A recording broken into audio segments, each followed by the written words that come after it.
मेरे प्यारे भाइयों और बहनों, जल जीवन मिशन का लक्ष्य देश के सभी ग्रामीण घरों को 2024 तक नल के जरिए शुद्ध पेयजल उपलब्ध कराना है।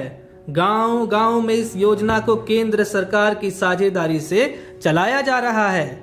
इस योजना के तहत एक वित्त वर्ष में 1 लाख करोड़ रुपए से अधिक की राशि प्रदान की गई है, जो गांव देहात की पेयजल आपूर्ति परियोजनाओं पर खर्च की जानी है। वंदे, तुम्हें मालूम है आज जनसभा द्वारा सरपंच जी जल जीवन मिशन के बारे में बता रहे हैं। हाँ नन्ही, आज विश्व भर के देश स्वच्छ पेयजल के महत्व को समझते हुए उसे बचाने का प्रयास कर रहे हैं। ऐसे में हमारा देश भी पेयजल संकट की समस्या को देखते हुए बड़े स्तर पर प्रभावी प्रयास कर रहा है। हाँ वंदे, अच्छी बात ये है कि इस प्रयास से देश भर की पंचायतें भी अपने अपने स्तर पर सरकार का सहयोग कर रही हैं। राष्ट्रीय ग्राम स्वराज अभियान और पंचायती राज के सहयोग से केंद्र एवं राज्य सरकार की जल संबंधित योजनाओं को जमीनी स्तर पर चलाया जा रहा है। हाँ, मुझे मालूम है कि इस योजना को जन जन तक पहुंचाने के लिए हमारी पंचायतें भी संचार के विभिन्न माध्यमों द्वारा जागरूकता फैलाने का काम कर रही है। संचार? वंदे, अभी संचार का मतलब क्या होता है? संचार का मतलब वही है जो अभी हम दोनों कर रहे हैं। पहेलियां ना बुझाओ वंदे, ये बताओ कि संचार होता क्या है? अरे, संचार पर तो कई प्रकार के शोध हो चुके हैं और इसे तरह तरह से परिभाषित किया जा सकता है। रुको, मैं इसके बारे में तुम्हें विस्तार से बता देता हूँ। हाँ वंदे, सब बताएगा, लेकिन उससे पहले आप सभी एक बार जोर से ताली बजा दीजिए। आपका बहुत बहुत धन्यवाद। राष्ट्रीय ग्राम स्वराज अभियान जम्मू कश्मीर के प्रशिक्षण कार्यक्रम में आपका स्वागत है। चलिए सबसे पहले समझते हैं कि संचार का आखिर मतलब क्या होता है।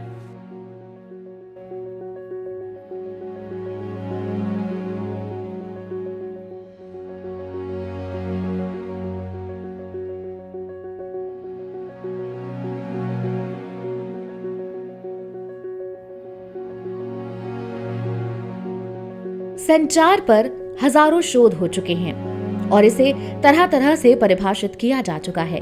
फिर भी आम धारणा ये है कि संचार का मतलब विचारों, भावनाओं, जानकारियों, संदेशों और सूचनाओं आदि का आदान प्रदान करना है। अन्य संस्था, संगठन या समूह की तरह पंचायतों को भी हर स्तर पर कई तरह के कार्य करने पड़ते हैं। संचार करने के कई लाभ हैं, जैसे पंचायतों को बेहतर दिशा प्रदान करने में संचार सहायक है। संचार से संसाधनों का उचित उपयोग होता है। संचार से स्थानीय परेशानियां दूर होती हैं। संचार पंचायत बजट को बनाने में सहायक है। संचार सामाजिक और आर्थिक समानता लाता है। संचार से पंचायत स्तर पर लोकतंत्र मजबूत होता है।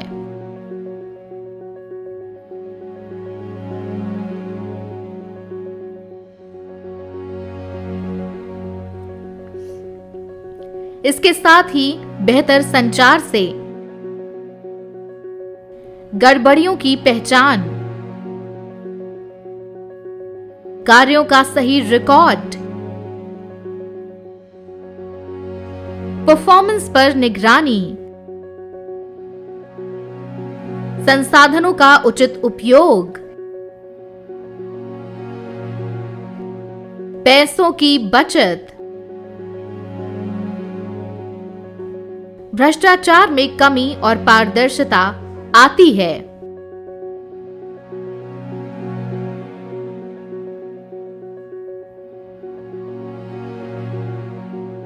अब समझी नन्ही, पंचायत प्रतिनिधियों के लिए संचार कितना लाभकारी है। हाँ, अब मैं समझ गई। तो क्या हर बात को कहने के लिए पंचायत प्रतिनिधि जनसभा का आयोजन करते हैं?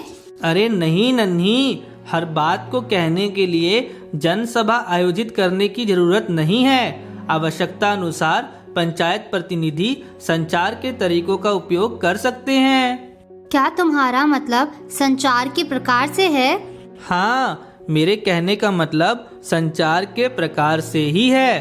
अपने विचारों को व्यक्त करने के लिए संचार कई प्रकार से किए जा सकते हैं। चलो मैं तुम्हें संचार के कुछ प्रमुख प्रकारों के बारे में बताता हूँ।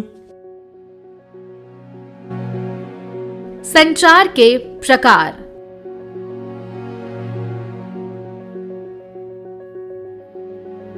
अपने विचारों को व्यक्त करने के लिए संचार कई प्रकार से किए जा सकते हैं। यहाँ हम कुछ प्रमुख प्रकारों के बारे में बताने जा रहे हैं। इन्हें संचार की प्रक्रिया का महत्वपूर्ण आधार माना गया है।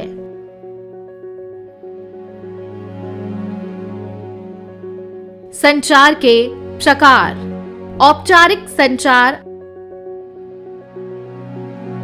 अनौपचारिक संचार,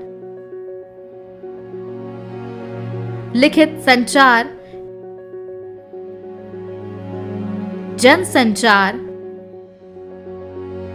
मौखिक संचार, भावनात्मक संचार।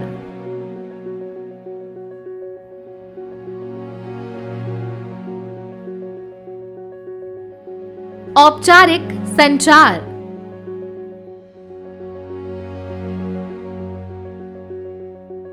औपचारिक संचार मुख्य रूप से आधिकारिक कार्यों के लिए किए जाते हैं।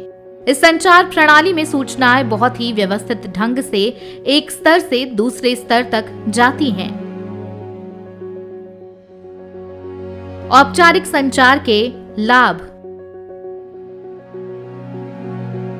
औपचारिक संचार समय और धन को बचाने में सहायक है। यह संचार लिखित रूप में होता है, इसलिए इसे बाद में झुठलाया नहीं जा सकता। यह संचार आधिकारिक उद्देश्यों की प्राप्ति में सहायक है। इस संचार को व्यवस्थित एवं उचित तरीका माना जाता है। व्यावसायिक और प्रशासनिक कार्यों में यह संचार प्रणाली एक सफल संचार प्रणाली मानी गई है। इस संचार व्यवस्था से गलतियों, कमियों या बाधाओं आदि का पता लगाया जा सकता है।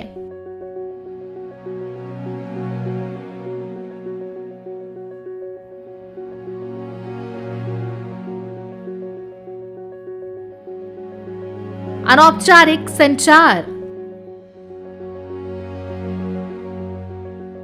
जैसा कि नाम से ही ये बात पता लग जाती है कि अनौपचारिक संदेश बिना किसी औपचारिकता के होता है। इस संचार में किसी सिस्टम का पालन नहीं किया जाता है। अनौपचारिक संचार के लाभ। यह एक मजबूत और प्रभावी संचार माध्यम है। इस तरह के संचार से निजी रिश्ते मजबूत होते हैं। ये किसी संगठन में व्यक्तिगत संबंधों को मजबूत करने में सहायक है।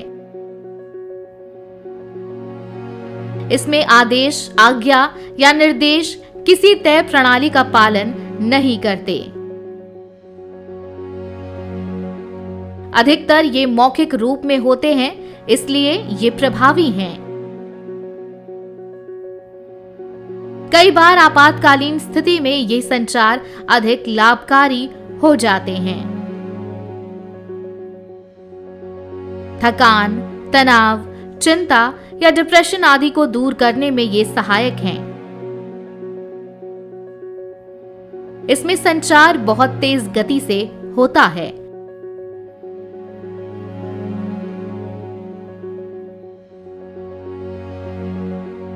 लिखित संचार। लिखित संचार आमतौर पर आधिकारिक और प्रशासनिक कार्यों के लिए किए जाते हैं। इसे भी हम एक तरह से औपचारिक संचार कह सकते हैं। इसमें सूचनाओं का आदान प्रदान लिखित रूप में एक व्यक्ति से दूसरे व्यक्ति, एक संगठन से दूसरे संगठन या एक समूह से दूसरे समूह के मध्य किया जाता है।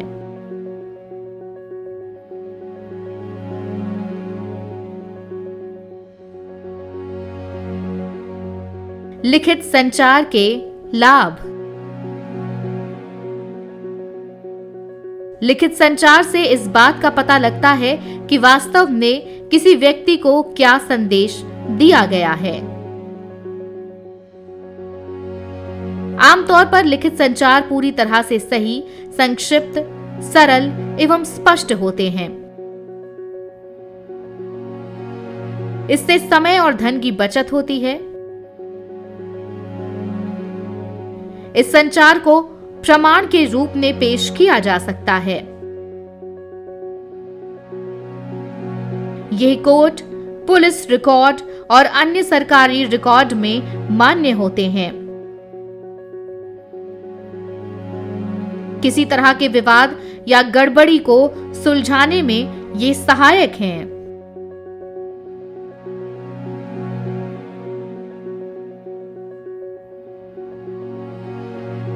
मौखिक संचार। मौखिक संचार उस संचार को कहते हैं जिसमें हम किसी तरह का संवाद अपने मुख से करते हैं। आसान भाषा में कहा जाए तो बोलने और सुनने की प्रक्रिया ही मौखिक संचार है। मौखिक संचार के लाभ।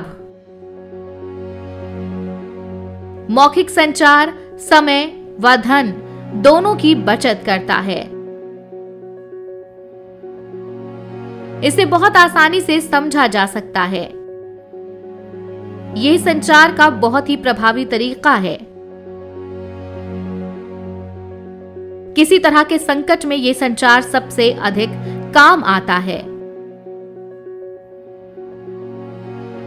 मौखिक संचार लिखित संचार के मुकाबले अधिक लचीला और तेज है। यह सद्भाव, प्रेम और विश्वास बढ़ाने में सहायक है।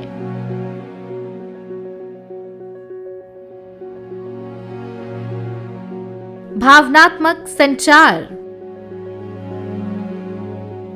भावनात्मक संचार उस संचार को कहते हैं जो ना मौखिक होते हैं और ना ही लिखित होते हैं।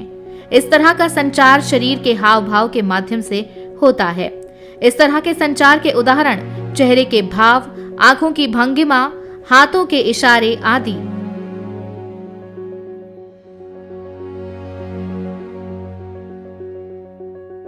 भावनात्मक संचार के लाभ। इस तरह का संचार भावनाओं को व्यक्त करने में सहायक है। कई बार संदेशों को गुप्त रूप से कहने में ये सहायक होते हैं। विवादों से बचने में यह संचार सहायक हैं।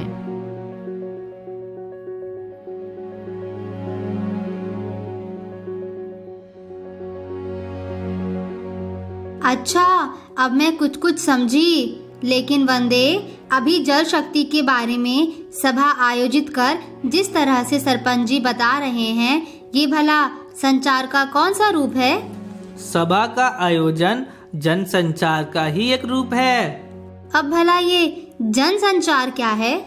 जन संचार एक ऐसा माध्यम है जिसके द्वारा पंचायत प्रतिनिधि कोई भी संदेश एक ही बार में कई लोगों तक पहुंचा सकते हैं। वर्तमान युग सूचनाओं का युग है, इसलिए आज के समय में शायद ही कोई इंसान ऐसा होगा जो जन संचार नहीं करता होगा।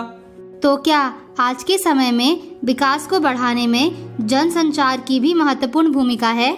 हाँ मेरी प्यारी दोस्त नन्ही, वर्तमान युग सूचनाओं का युग है, इसलिए आज का विकास बहुत हद तक जनसंचार पर ही आधारित है। वास्तव में कहा जाए तो आज के समय में विकास को बढ़ाने में जनसंचार की महत्वपूर्ण भूमिका है।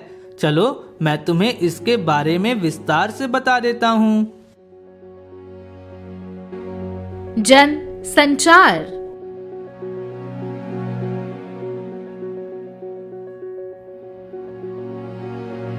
जनसंचार एक ऐसा माध्यम है जिसके द्वारा पंचायत प्रतिनिधि कोई भी संदेश एक ही बार में कई लोगों तक पहुंचा सकते हैं। वर्तमान युग सूचनाओं का युग है, इसलिए आज के समय में शायद ही कोई इंसान ऐसा होगा जो जनसंचार नहीं करता होगा। वास्तव में कहा जाए तो आज के समय में विकास को बढ़ाने में जनसंचार की महत्वपूर्ण भूमिका है। प्रतिनिधियों को इस बात का ज्ञान होना चाहिए कि जन समुदाय की आवश्यकताओं को पूरा करने में जनसंचार माध्यम सक्षम है। ये सभी वर्गों, सभी कार्यों और सभी क्षेत्रों से जुड़े लोगों की अपेक्षाओं को पूरा करने में सहायक है। वर्तमान समय में जनसंचार के अनेक माध्यम हैं, जैसे समाचार पत्र, पत्रिका, रेडियो, टेलीविजन, इंटरनेट आदि।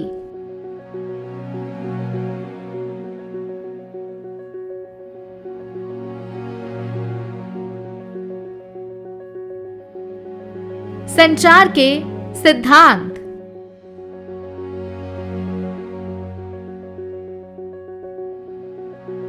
संचार की सफलता के लिए जरूरी है कि वो कुछ सिद्धांतों का पालन करें, जैसे कि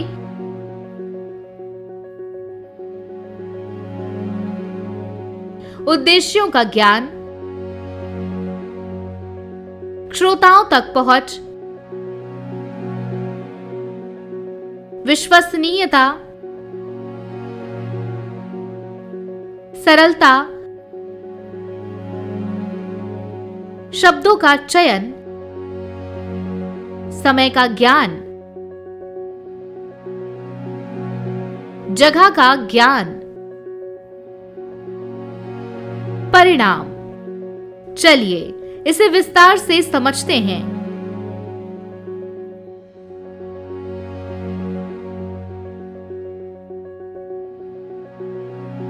उद्देश्यों का ज्ञान।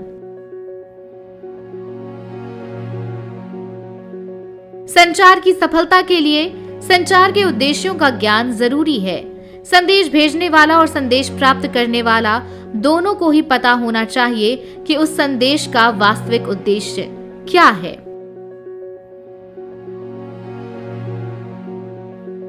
श्रोताओं तक पहुंच।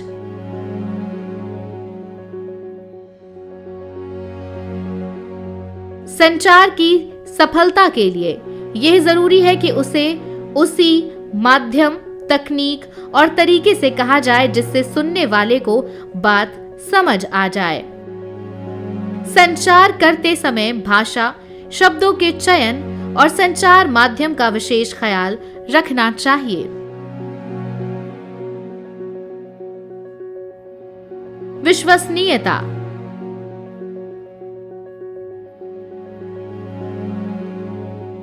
कोई भी संचार तभी सफल होता है जब उसमें आवश्यक रूप से लोगों की विश्वसनीयता हो।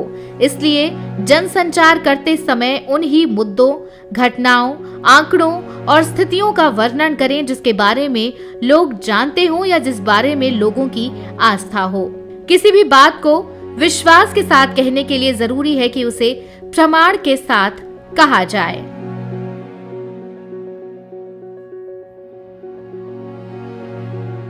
सरलता।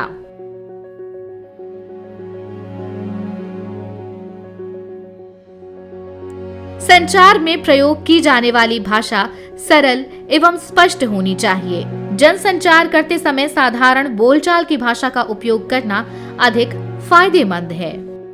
संचार करते समय यदि कठिन शब्दों का प्रयोग किया जाता है तो संचार की प्रक्रिया में बाधा उत्पन्न हो सकती है।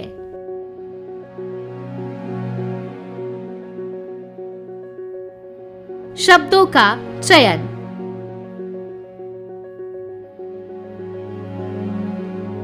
जनसंचार करते समय शब्दों के चयन का खास ख्याल रखा जाना चाहिए।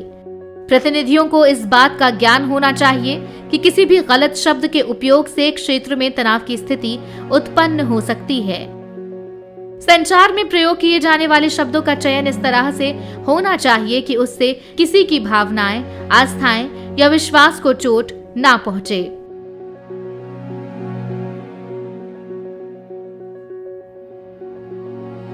समय का ज्ञान।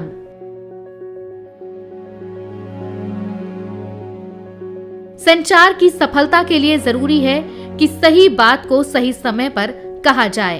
उचित तथा निश्चित समय पर किए जाने वाला संचार ही सार्थक और प्रभावी होता है। उदाहरण के लिए दिवाली की शुभकामनाएं दिवाली के मौके पर ही दी जानी चाहिए। दिवाली के बाद शुभकामना संदेश का कोई अर्थ नहीं रह जाता है।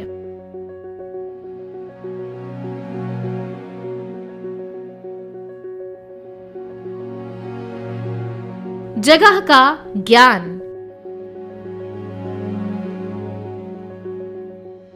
एक अच्छा वक्ता जानता है कि उसे कौन सी बात किस जगह करनी चाहिए। किसानों की सभा में किसानों की बात होनी चाहिए। व्यापारियों की सभा में व्यापारियों के मुद्दों पर बात होनी चाहिए। कहने का अर्थ यही है कि जगह और स्थितियों के अनुसार मुद्दों का चयन होना चाहिए।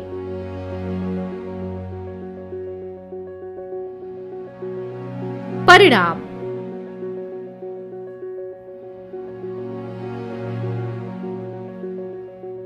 संचार को तब ही सफल कहा जा सकता है जब उसके कुछ परिणाम निकलें। एक अच्छा संचार वही है जिसमें बदलाव को लाने की शक्ति हो।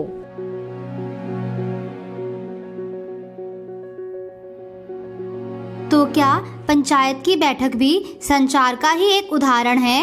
हाँ, पंचायत बैठक संचार का ही एक मजबूत उदाहरण है। बैठक कैसे करना चाहिए, बैठक का सही तरीका क्या है, बैठक से क्या क्या लाभ हो सकता है, इन सभी बातों का ज्ञान हमारे पंचायत प्रतिनिधियों को होना चाहिए। हाँ, तो बताओ ना वंदे, बैठक के बारे में भी विस्तार से बताओ। हाँ, रुको बताता हूँ, ध्यान से सुनो। भारत में पंचायतों के सामाजिक, राजनीतिक और आर्थिक जिम्मेदारियां हैं और इन्हीं जिम्मेदारियों को पूरा करने के लिए पंचायतें बैठक का आयोजन करती हैं।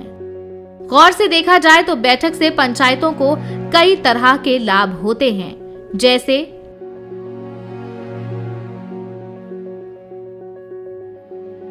जनसंचार,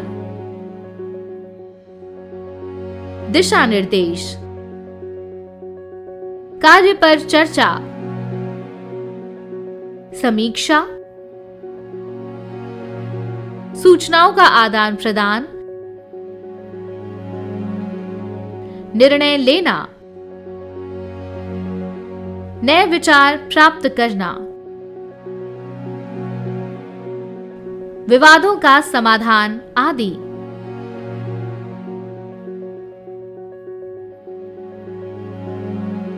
हालांकि पंचायत की बैठक प्रभावी व निर्णायक हो, इसके लिए कुछ बातों का ध्यान रखा जाना आवश्यक है, जैसे बैठक की सूचना डुगडुगी, ढोल, ड्रम या लाउडस्पीकर से लोगों को पहले ही देनी चाहिए। ग्राम पंचायत अपने कार्यालय के सूचना पट पर नोटिस चिपकाकर या अन्य माध्यमों से भी आम जनता को बैठक के बारे में बता सकती है।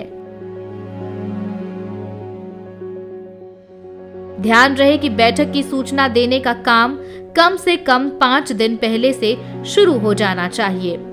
इसकी सूचना ग्राम के प्रमुख स्थानों पर चिपकाना चाहिए। बैठक को सभी लोग गंभीरता से लें। इसके लिए आवश्यक है कि अध्यक्षता पंचायत का प्रधान ही करे।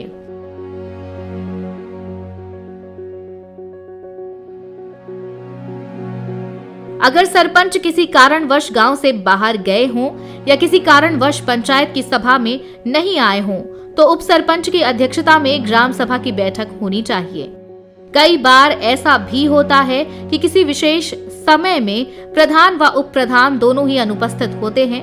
ऐसे में दोनों की गैर हाजिरी में कौन बैठक की अध्यक्षता करेगा, ये पहले से ही तय हो जाना चाहिए।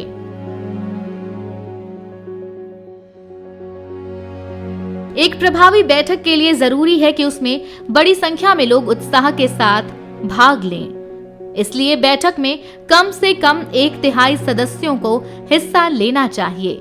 बैठक को फलदायी बनाने के लिए आवश्यक है कि संचालनकर्ता सामान्य शिष्टाचार का पालन करें। जैसे बैठक के प्रारंभ में ही सभी सदस्यों का स्वागत करें। बैठक का जो भी एजेंडा है उसको सभी सदस्यों के सामने रखें। अपनी बात रखते समय सभी उपस्थित लोगों की तरफ देखकर ही बात करें। चर्चा में सभी लोगों को बोलने का मौका दें। बैठक के दौरान अपने विचारों को ठीक प्रकार से सरल एवं स्पष्ट शब्दों में रखें। चर्चा का पूरा खाका तैयार करें। उठाए गए मुद्दों पर सदस्यों को संतुष्ट करने के लिए कदम उठाएं। चर्चा के दौरान किसी को बीच में नहीं टोकें।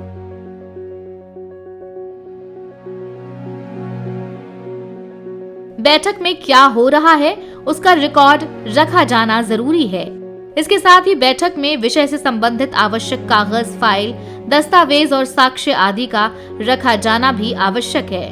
प्रधान द्वारा आदेश दिए जाने पर बैठक की अधिसूचना, अनुपस्थिति, क्षमा याचना तथा पिछली बैठक के कार्यों की रिपोर्ट पेश की जानी चाहिए।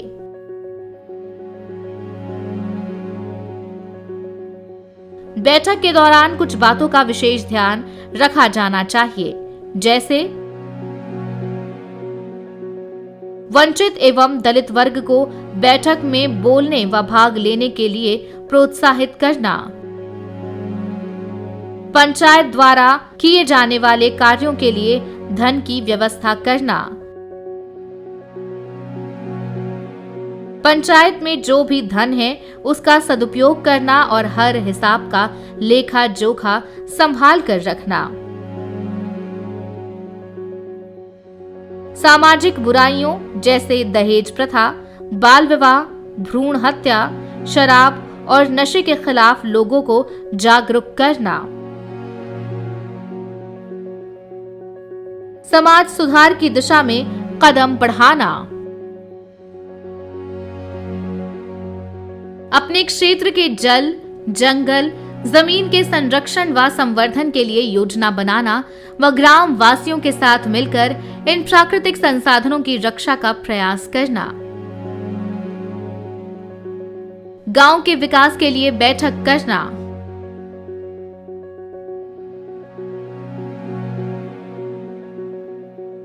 बैठक का एजेंडा।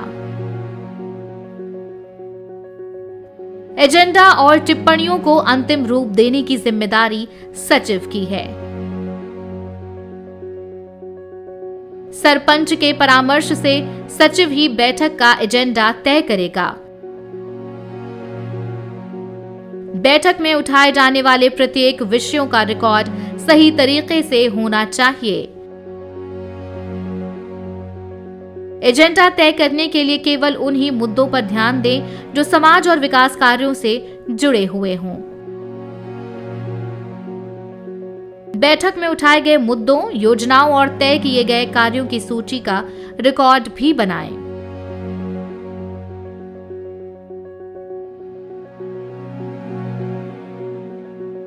तुम्हें मालूम है नन्ही, देश के अन्य गांवों की तरह ही जम्मू कश्मीर के गांव भी आज सोशल मीडिया के माध्यम से खुशहाल हो रहे हैं।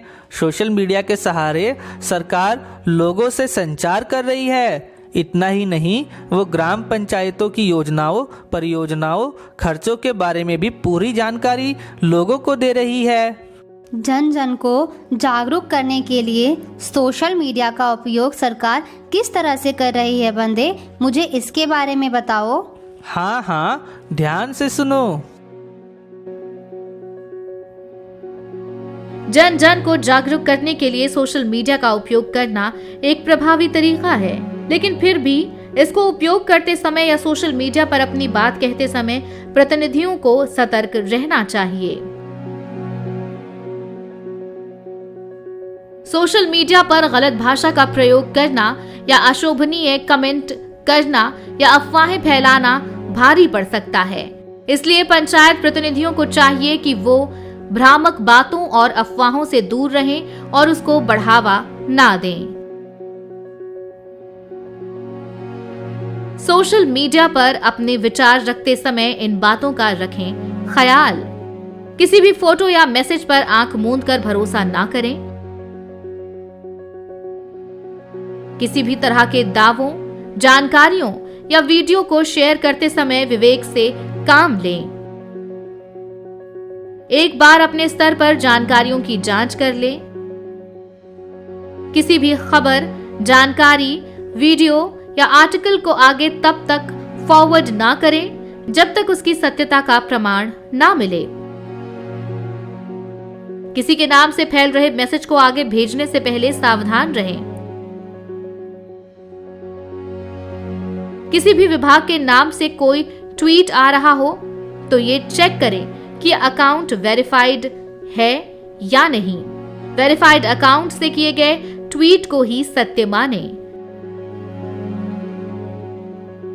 ध्यान रहे कि सबसे अधिक झूठ राजनीतिक फायदों के लिए ही सोशल मीडिया पर बोले जाते हैं, इसलिए पॉलिटिकल ट्रैप में ना फंसें। आसान भाषा में संचार प्रक्रिया को बाधित करने वाली चीज बाधक कहलाती है। मुख्य तौर पर यह 5 प्रकार के होते हैं। संचार में 5 प्रकार के बाधक। प्राकृतिक बाधक, साइकोलॉजिकल बाधक,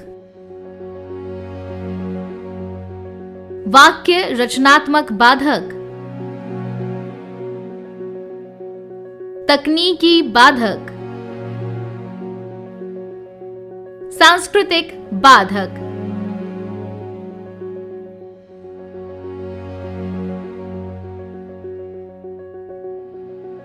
चलिए इसको विस्तार से समझते हैं। प्राकृतिक बाधक।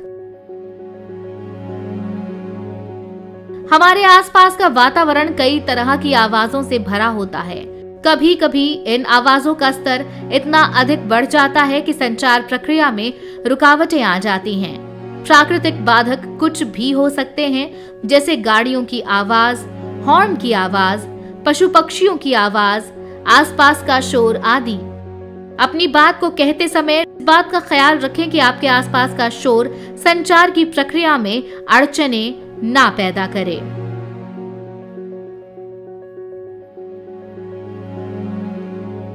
साइकोलॉजिकल बाधक।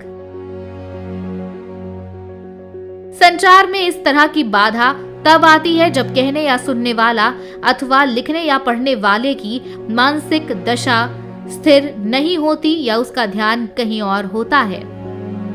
उदाहरण के तौर पर हरिया किसान फसल के बर्बाद होने के कारण पंचायत बैठक की बातों पर ध्यान नहीं दे पा रहा।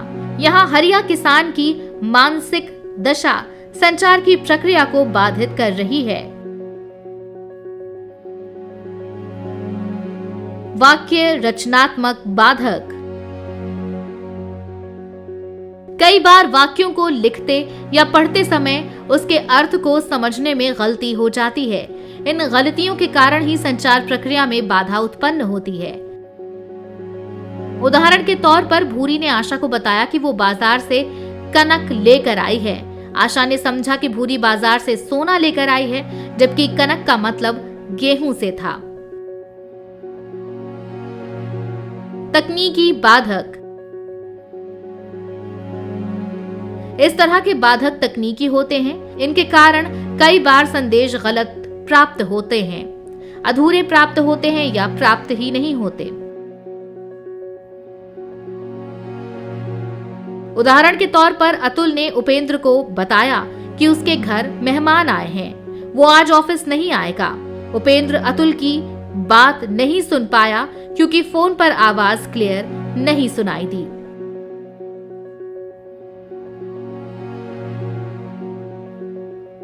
सांस्कृतिक बाधक। इस तरह के बाधक सांस्कृतिक कारणों के कारण आते हैं।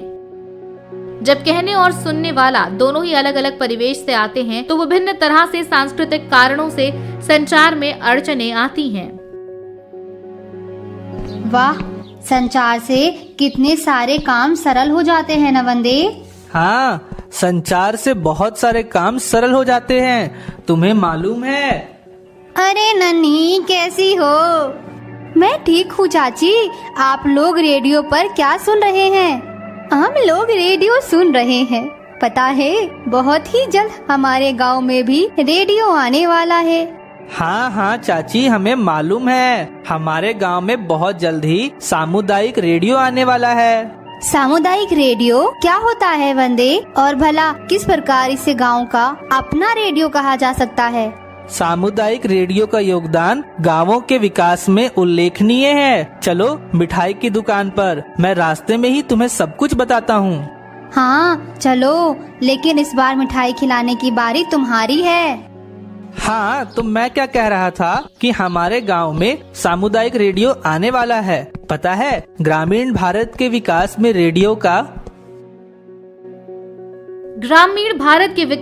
रेडियो का उल्लेखनीय योगदान है। आज भी गांव में रहने वाले अधिकांश भारतवासियों के लिए रेडियो समाचार तथा मनोरंजन का इकलौता माध्यम है। विश्व की 95% जनसंख्या तक रेडियो की पहुंच है। बात अगर सामुदायिक रेडियो की करें तो ये दूर दराज के दुर्गम क्षेत्रों में लोगों तक संचार पहुंचाने का सबसे आसान साधन है। आज गांव-गांव में ये सामुदायिक रेडियो स्टेशन ग्रामीणों के विकास की आवाज बन रहे हैं। शहरों के मुकाबले गांवों में साक्षरता दर आमतौर पर कम होता है। ऐसे में सरकारी योजनाओं और स्थानीय स्तर पर होने वाले कार्यों की जानकारी सामुदायिक रेडियो से देना एक अच्छा तरीका है। रेडियो की ताकत का अंदाजा इसी बात से लगाया जा सकता है कि स्वयं माननीय प्रधानमंत्री श्री नरेंद्र मोदी जी जन जन तक अपनी बात को पहुंचाने के लिए या राष्ट्र को संबोधित करने के लिए रेडियो का सहारा लेते हैं। मैं आज रेडियो के माध्यम से आपसे कुछ मन की बातें बताना चाहता हूं और मेरे मन में तो ऐसा है कि सिर्फ आज नहीं, ये बातचीत का अपना क्रम आगे भी चलता रहे। मैं कोशिश करूंगा, हो सके तो महीने में 2 बार या तो महीने में 1 बार समय निकाल करके आपसे बातें करूं। आगे चल करके मैंने ये भी मन में सोचा है कि जब भी बात करूंगा तो रविवार होगा और समय प्रातः 11 बजे का होगा, तो आपको भी सुविधा रहेगी और मुझे भी ये संतोष होगा कि मैं मेरे मन की बात आपके मन तक पहुंचाने में सफल हुआ हूं। सामुदायिक रेडियो द्वारा पंचायतें आज कृषि, स्वास्थ्य, शिक्षा, सामुदायिक विकास, संस्कृति, पशुपालन, जलवायु परिवर्तन, जनसंख्या नियंत्रण, नागरिक अधिकार, भूख और खाद्य असुरक्षा जैसे मुद्दों पर लोगों को जागरूक कर रही है। इन सभी कामों में स्थानीय स्तर के दल समय समय पर पंचायतों का सहयोग करते हैं। गांव के छोटे छोटे मुद्दे जैसे गाय भैंस खो जाना, सर्टिफिकेट खो जाना, बच्चा खो जाना आदि की सूचनाएं जनता तक रेडियो के माध्यम से ही प्रसारित की जाती हैं। मनोरंजन के द्वारा भी सुनाते हैं, उससे हम लोग बोर भी नहीं होते हैं और हम लोग प्रोग्राम भी अच्छा लगता और जानकारियां भी हम लोगों को मिलती। तो वहाँ लड़कियाँ पढ़ने नहीं जाया करती थी, लेकिन हमने नेरो कास्टिंग के द्वारा, श्रोता समूह की बैठक के द्वारा उन लोगों को कहा कि आप अपनी बेटियों को पढ़ने भेजिए, तो लोगों ने समझा। नेरो कास्टिंग के द्वारा लड़कियों को बाकायदा पढ़ाने भेजने लगे हैं। कम्युनिटी रेडियो पिछले 2 वर्षों से जो है अपना पूरा सफ़र करते हुए आज लॉन्च जो कर चुका है, लॉन्च की तरफ आज हमारा बढ़ चुका है और इसी के साथ में हम जो है इस सफ़र को पूरा करते हुए हमें कई सारे सबक मिले हुए हैं और इन सबकों के साथ में आगे भी जो हमें लगातार उसको ब्रॉडकास्ट करते रहना है, इसके लिए कई सारी चुनौतियों का सामना करना पड़ेगा और इसके लिए हमारी पूरी सारी टीम अपने पूरे जोश के साथ तैयार है। सामुदायिक रेडियो की कई विशेषताएं हैं, जैसे सामुदायिक रेडियो संचार का सबसे सस्ता माध्यम है। सामुदायिक रेडियो संचार का प्रभावी माध्यम है। इसकी सहायता से जनसंचार किया जा सकता है। ये भौगोलिक बाधाओं को दूर करने में सहायक है। अक्षर ज्ञान के बिना ही रेडियो को सुना जा सकता है। इसकी सहायता से स्थानीय मुद्दों को जन जन तक पहुंचाया जा सकता है। सामुदायिक रेडियो की सहायता से आज न सिर्फ विकास कार्यों को करने में सहायता मिल रही है, बल्कि कला और संस्कृति को भी बढ़ावा मिल रहा है। कल तक जो कलाकार गुमनामी के अंधेरे में कहीं खो से गए थे, आज वो सामुदायिक रेडियो की सहायता से अपनी अलग पहचान बना रहे हैं। आज उन्हें लोग सुन रहे हैं और उनका सम्मान कर रहे हैं और उन्हें पसंद कर रहे हैं।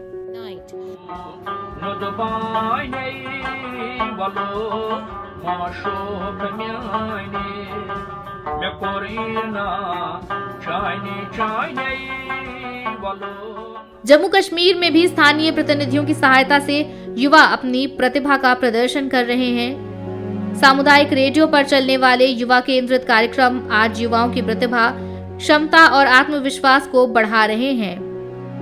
सिख ईसाई सब यही रहते हैं, भारत माता के वीर सिपाही सब यही कहते हैं, सोने की चिड़िया हम भारत को बना देंगे, सोने की चिड़िया हम भारत को बना देंगे, जन्नत जैसा प्यारा ये मुल्क सजा देंगे, जन्नत जैसा प्यारा ये मुल्क सजा देंगे।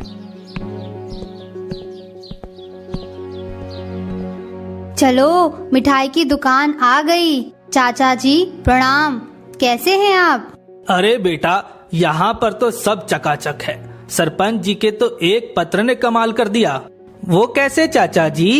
अरे पहले गांव में पक्की सड़कें नहीं थी। सरपंच जी के सहयोग से प्रधानमंत्री ग्राम सड़क योजना के अंतर्गत हमारे गांव में भी पक्की सड़कें बनाई गई। अब तो दुकान का सारा सामान फटाफट शहर से आ जाता है। सरपंच जी ने ऐसा क्या किया चाचा जी? सरपंच जी ने ही पत्र लिखकर गांव के खराब सड़क की मरम्मत करवाने की दरख्वास्त की थी। क्या पत्र का प्रभाव इतना अधिक होता है? हाँ नन्ही, पत्र संचार का बहुत ही प्रभावी माध्यम है। पत्र लेखन साहित्य का एक ऐसा खूबसूरत रूप है जिसके माध्यम से हम व्यक्तिगत, सामाजिक, राजनीतिक, व्यापारिक एवं प्रशासनिक कार्य कर सकते हैं। हाँ, पंचायत प्रतिनिधियों को कई मौकों पर औपचारिक और अनौपचारिक पत्र लिखने पड़ते हैं। चलो मैं तुम्हें इसके बारे में बताता हूँ।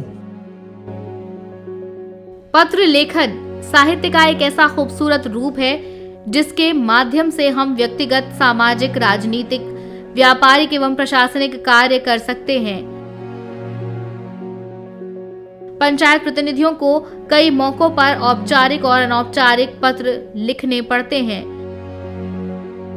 प्रशासन से संबंधित सूचना एवं निर्णय अभी भी पत्रकारों के माध्यम से संबंधित व्यक्ति तक पहुंचाया जाता है। इसलिए पंचायत प्रतिनिधियों को पत्र लेखन का मूल ज्ञान होना चाहिए।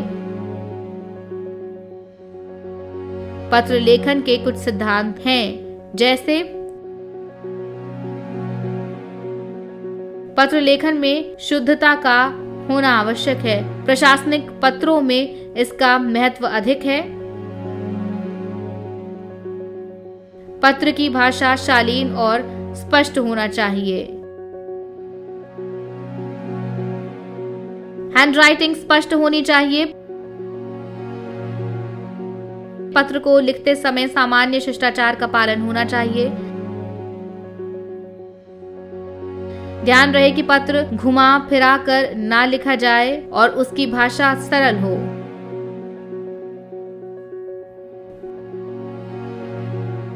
पत्र के अनेकार्थी शब्दों का प्रयोग ना करें। अपनी बात को संक्षिप्त रूप से सटीकता के साथ कहें।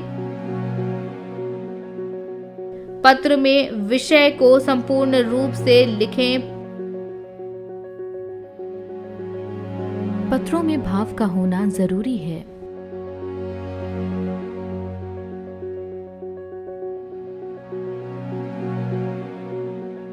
तुम्हें पता है, पत्र लेखन का ही एडवांस और मॉडर्न स्वरूप है ईमेल राइटिंग। हाँ, ईमेल के माध्यम से हम पलक झपकते ही अपने संदेश को दुनिया के किसी भी कोने में भेज सकते हैं। मुझे इसके बारे में विस्तार से बताओ। वंदे, मुझे बताओ कि पंचायत प्रतिनिधियों को ईमेल लिखना क्यों सीखना चाहिए? पंचायत प्रतिनिधि कई तरह के कार्य करते हैं। इन कार्यों के लिए उन्हें अक्सर अलग अलग विभागों, संगठनों, कार्यालयों एवं संस्थाओं आदि को ईमेल भेजना पड़ता है। हालांकि ईमेल भेजना इतना मुश्किल काम तो नहीं है, फिर भी एक प्रतिनिधि होने के कारण ये जिम्मेदारी भरा काम है। पंचायत प्रतिनिधियों को ईमेल लिखते समय कुछ बातों का विशेष ध्यान देना चाहिए। चलो, मैं तुम्हें इसके बारे में विस्तार से बताता हूँ। पंचायत प्रतिनिधि कई तरह के कार्य करते हैं। इन कार्यों के लिए उन्हें अक्सर अलग अलग विभागों, संगठनों, कार्यालयों एवं संस्थाओं आदि को ईमेल भेजना पड़ता है। हालांकि ईमेल भेजना इतना मुश्किल काम तो नहीं है, फिर भी एक प्रतिनिधि होने के कारण ये जिम्मेदारी भरा काम है। पंचायत प्रतिनिधियों को ईमेल लिखते समय कुछ बातों का विशेष ध्यान देना चाहिए। Subject line. सब्जेक्ट लाइन किसी भी मेल का सबसे पहला और जरूरी हिस्सा होती है, इसलिए किसी को भी मेल लिखते समय ये बात का ख्याल रखें कि आपकी सब्जेक्ट लाइन प्रभावी हो। सब्जेक्ट लाइन पढ़कर ही मेल भेजने का कारण समझ आ जाना चाहिए। समय का ख्याल। पंचायत प्रतिनिधियों को समय समय पर अपना मेल चेक करना रहना चाहिए। मेल को प्राप्त करने में देरी या मेल को भेजने में अगर देरी हो गई तो इसलिए कई जन कल्याण कार्य अधूरे या गड़बड़ हो सकते हैं। सही लेखन। आपके मेल में मात्राओं की गलत स्पेलिंग है तो ये आपके प्रभाव और छवि को खराब कर सकता है, इसलिए इस बात का ख्याल रखें कि आप जो भी लिखें वो सही और सटीक हो। Cross check. कोई भी मेल भेजने से पहले उसे एक बार स्वयं देख लें। हो सकता है कि आपसे कुछ बातें छूट गई हों। अपनी बात को सही तरह से लिखने के बाद ही मेल भेजें। साफ सीधी बात करें। मेल की भाषा सरल एवं स्पष्ट होना चाहिए। बातों को घुमाकर कहने से संचार में दिक्कत आ सकती है। संचार से कितना कुछ बदल सकता है ना वंदे? हाँ, संचार से बहुत कुछ बदल सकता है। बड़ी बड़ी समस्याओं का समाधान हो सकता है। लेकिन एक प्रभावी संचारकर्ता होने के साथ साथ ये भी जरूरी है कि हमारे पंचायत प्रतिनिधि अपने अंदर कुछ गुणों का विकास करें। गुण? किस तरह के गुण वंदे? एक अच्छे पंचायत प्रतिनिधि के अंदर आत्मविश्वास का होना जरूरी है। आत्मविश्वास से भरा आदमी न सिर्फ स्वयं सफल होता है बल्कि दूसरों को भी सफल बनने के लिए प्रेरित करता है। चलो, मैं तुम्हें बताता हूँ कि एक पंचायत प्रतिनिधि के अंदर किस तरह के गुण होने चाहिए। एक अच्छे पंचायत प्रतिनिधि के अंदर आत्मविश्वास का होना बहुत जरूरी है। आत्मविश्वास से भरा आदमी न सिर्फ स्वयं सफल होता है बल्कि दूसरों को भी सफल बनाने के लिए प्रेरित करता है। आत्मविश्वास के साथ बेहतरीन संवाद करने के लिए जरूरी है कि आप मुद्दों को समझें। बातचीत के माध्यम से मुद्दे के बारे में अधिक जानकारी प्राप्त करें। कमियों की जगह सकारात्मक विषयों पर ध्यान दें। बातचीत करें, बहस नहीं। अपनी बात को इस तरह से रखें जिससे सामने वाले के सम्मान को ठेस ना पहुंचे। दूसरों के विचारों को भी सुने। आलोचना से ना घबराएं। हमारे माननीय प्रधानमंत्री आदरणीय श्री नरेंद्र मोदी जी भी यही कहते हैं कि कुशल नेतृत्व के लिए हमें हमारे अंदर आत्मविश्वास विकसित करना होगा। 21वीं सदी में आत्मनिर्भर भारत के लिए आत्मविश्वासी युवा, ये इसकी पहली शर्त है, बहुत जरूरी है। ये आत्मविश्वास फिटनेस से बढ़ता है, एजुकेशन से बढ़ता है, स्किल और उचित अवसरों से आता है। आज सरकार देश के युवाओं के लिए जरूरी इन्हीं पहलुओं पर काम कर रही है और इसके लिए सिस्टम में हमें हर जरूरी रिफॉर्म्स भी किए जा रहे हैं। हमारे पंचायत प्रतिनिधियों को कुछ बातों का ध्यान रखना चाहिए, जैसे एक ही पंचायत क्षेत्र में रहने वाले लोगों में आर्थिक, सामाजिक और सांस्कृतिक विभिन्नताएं हो सकती हैं। किसी भी समाज में सभी लोग एक जैसे नहीं होते। हम हर किसी को संतुष्ट नहीं कर सकते, लेकिन एक अच्छे पंचायत प्रतिनिधि को चाहिए कि वो सबको साथ लेकर चले और सभी के साथ एक समान व्यवहार करें। पंचायत प्रतिनिधियों की आलोचना भी होती है, इसलिए उन्हें हालात का सामना भावुकता से नहीं बल्कि संयम से करना चाहिए। पंचायत प्रतिनिधियों को अपने व्यक्तिगत विकास पर ध्यान देना चाहिए। अच्छा पंचायत प्रतिनिधि सदैव समाज के कल्याण के बारे में सोचता है। एक अच्छे पंचायत प्रतिनिधि को क्रिएटिव, इनोवेटिव, प्रोग्रेसिव और विजनरी होना चाहिए।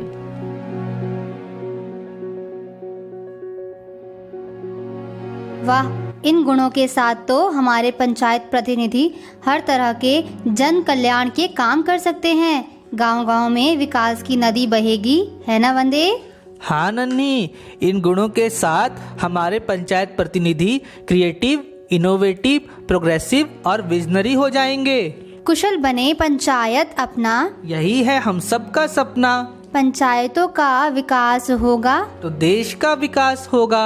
जय हिंद, जय भारत।